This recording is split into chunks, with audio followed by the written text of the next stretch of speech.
Robert, thank you for coming in. Pleasure. Thank you so much. My grandfather, Marcello, came to this country in 1890. He didn't leave out of destitution. He left to seek his fortune. This country at the time was in the middle of the Industrial Revolution, sucking people in from all over the world.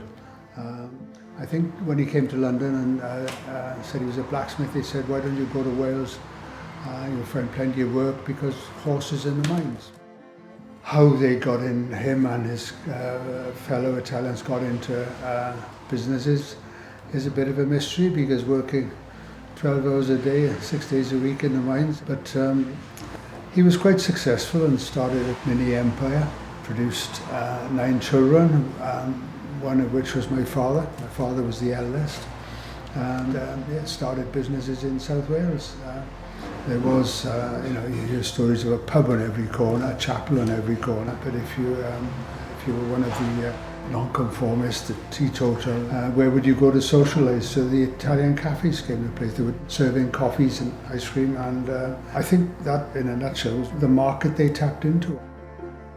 He was bringing people in from Italy to help him all the time, bringing relatives in, and that's why we've got this very strong link with a small town in northern Italy called Bardi, where the vast majority of the Welsh Italians all have roots.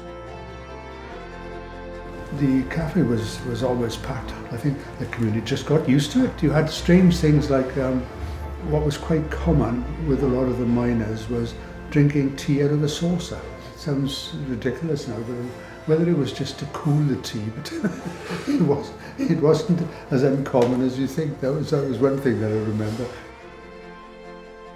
On a Sunday, I remember Sunday evening was a totally different environment. It was all young people walking around town and ending up in one of the Italian cafes. And this room that we're in now would have been packed with all young people. And I think the Italian community are models of integration, really. Next generation all settled here, and I'm now 3rd generation and fully integrated. And out of those 400 odd cafes, I think there are 2 or 3 left now. This being one of them that's still in the hands of the family.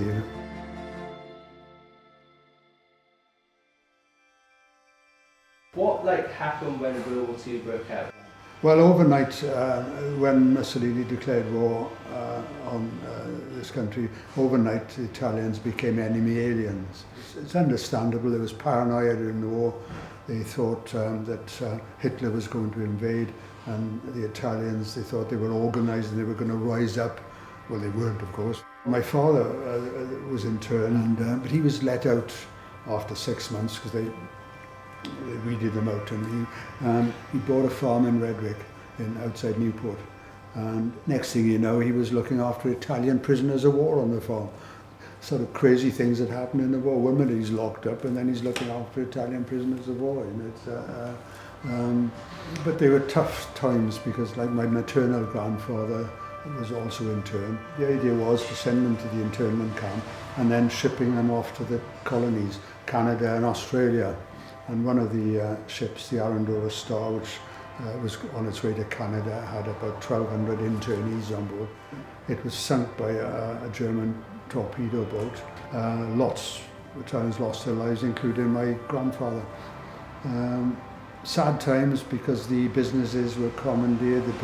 A lot of the Italians who had businesses lost their businesses. When my parents were interned, they lost it, and they did get it back, but only through a court case. They had to go to court to get it back.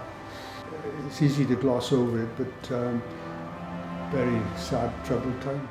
Do you feel like this idea of, like you said, the integration is now disappeared, it's more dispersed? The link to Italian cafes, I think, will be long gone. I'm sure you can see the coffee shops haven't gone, that's for sure. I'm proud of the Italian integration. It's a model of integration, I think, because immigration, let's face it, it's happened forever and a day, and it's still happening, and it's still problematic. But the Italian history and in South Wales has been a happy one.